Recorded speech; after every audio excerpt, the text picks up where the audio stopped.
Good morning students. Welcome back to online class. Last class in fluid lesson we have discussed many topics. In that Pascal's law, hydraulic press we have discussed.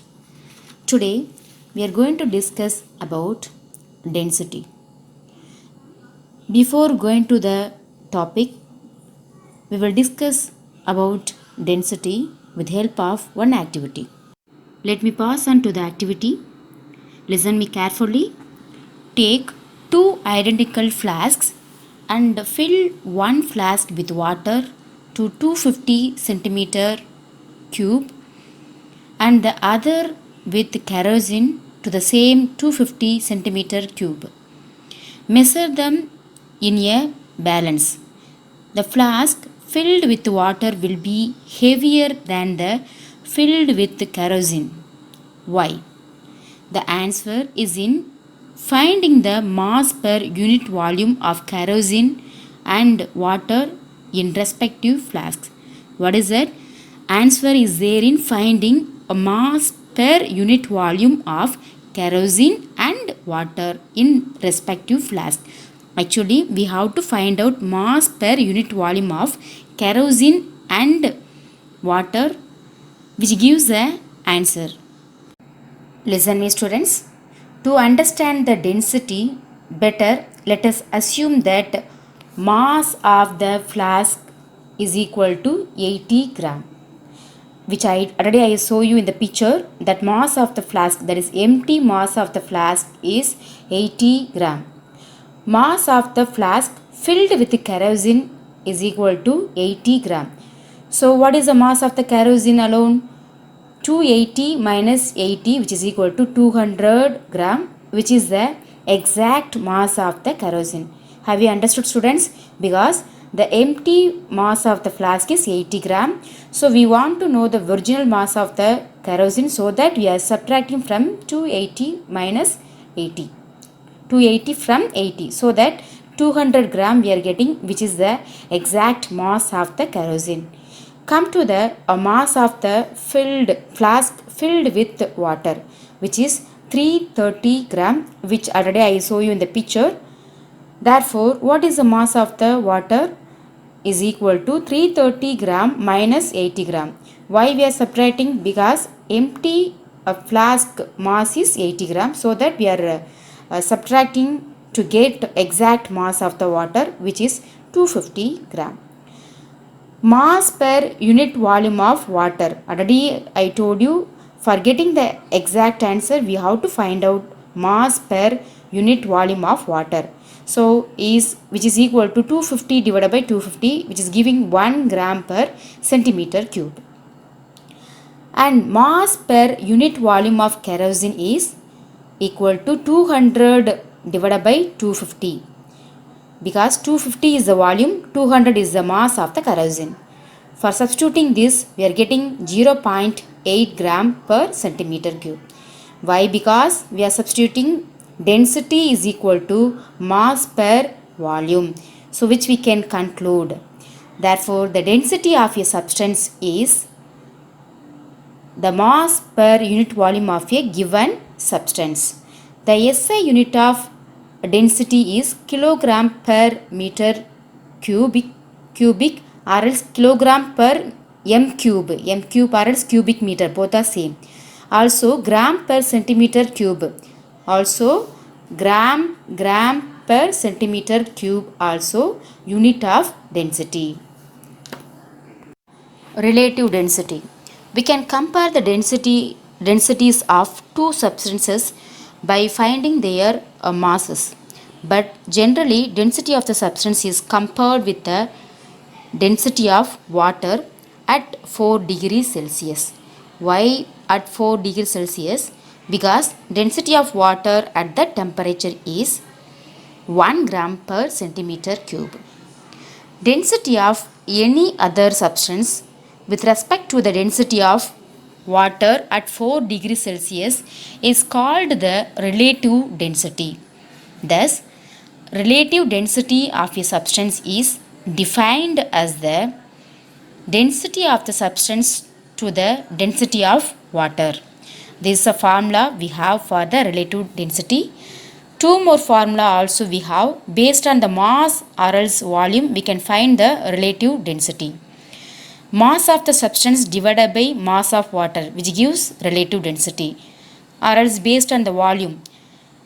Relative density is equal to volume of the substance divided by volume of water. So these are the formula for the relative density. So already I told you why we are comparing with the water density. Because water density is the standard density, which what's the value? 1 gram per centimeter cube at 4 degree Celsius. Measurement of relative density. Relative density can be measured using pycnometer, also called density bottle, which is shown in the figure. That bottle is called density bottle, which is used to find the relative density. It consists of ground glass stopper with a fine hole through it.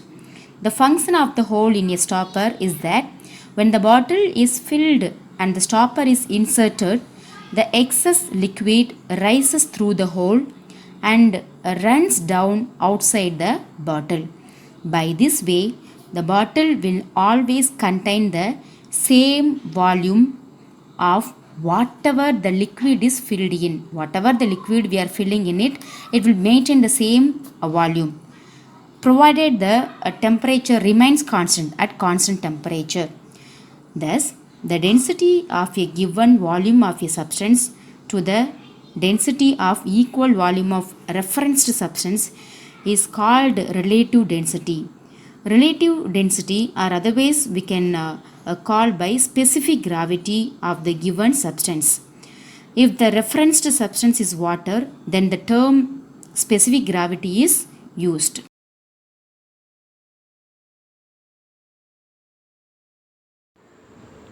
Very good morning, my dear students. In the previous class, we finished atomic structure lesson.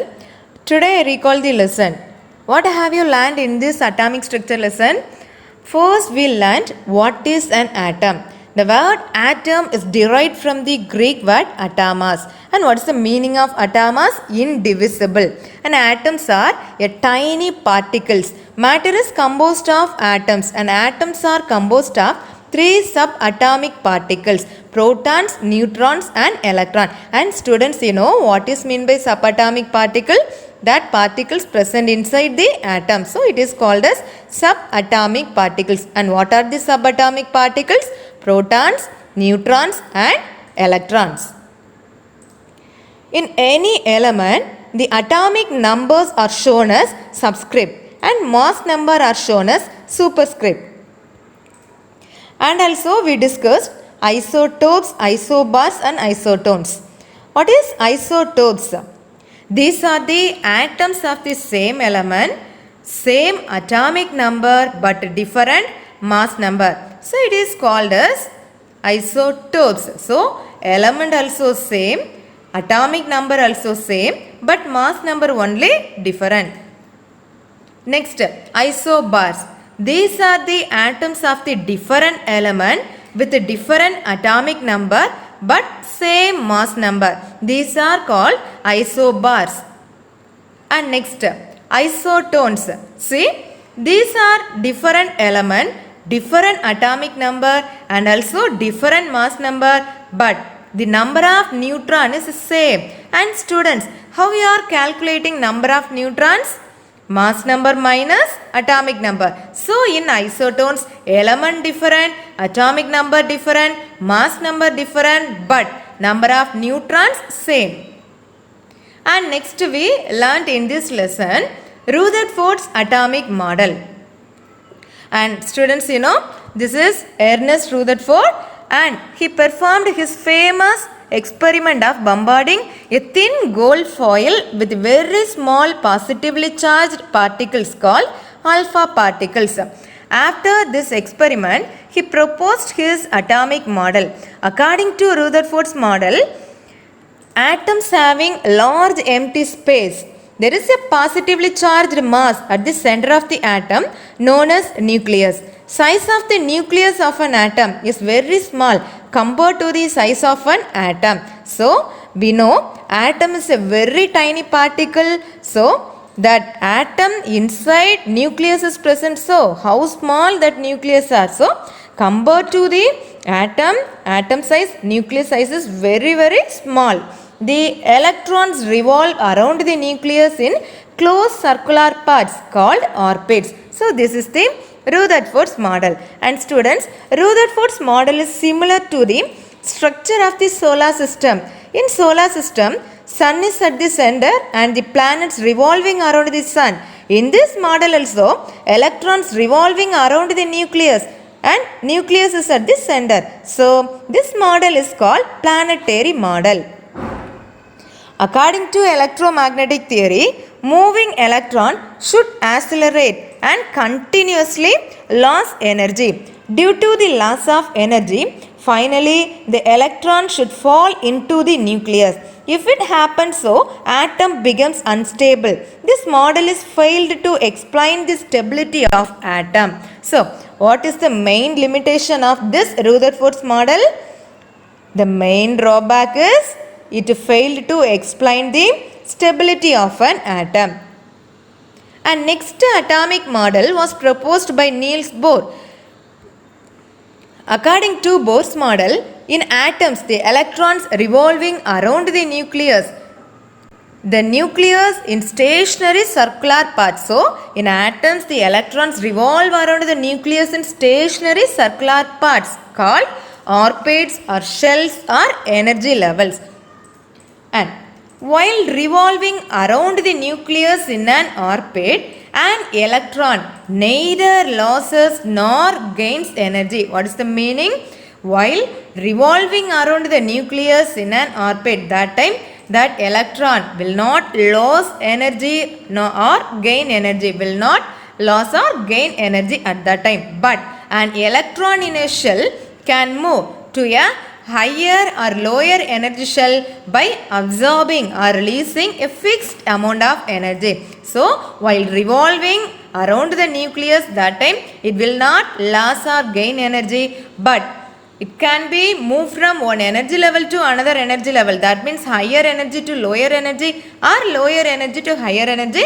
It will be absorb or release a fixed amount of energy. The orbits or shells are represented by the letters K, L, M and N are the numbers 1, 2, 3, 4. Near the nucleus, K shell is present. So, that number is 1.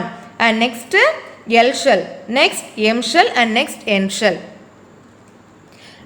And also we studied laws of chemical combination. In this chapter, we discussed 3 laws. Laws of multiple proportion, laws of reciprocal proportion, Gay-Lussac's law of combining volumes. And also we discussed the electronic configuration of an atom. And how many electrons fit in each shell around an atom? The maximum number of electrons can occupy in each shell around an atom is calculated by which formula? 2n square formula. And what is the meaning that n? N represents the number of the shell. So, n represents the number of the shell. So, first shell means we substitute instead of n 1. So, we are getting K shell maximum 2 electron, L shell maximum 8 electrons, M shell maximum 18 electron, N shell maximum 32 electrons. And students, we discussed valence electron. What is mean by valence electron? Number of electrons present in the outermost orbit is called valence electrons. And last we discussed valency. What is mean by valency? The combining capacity of atoms to form molecules is defined as valency. And valence electron 1, 2, 3, 4 means valency also same 1, 2, 3, 4. But valence electrons is greater than 4 means we have to subtract from 8. So valence electron 5 means valency is 8 minus 5, 3. Valence electron 6 means valency 8 minus 6, 2. Valence electron 7 means valency 8 minus 7, 1 valency. And valence electron 8 means what is the valency?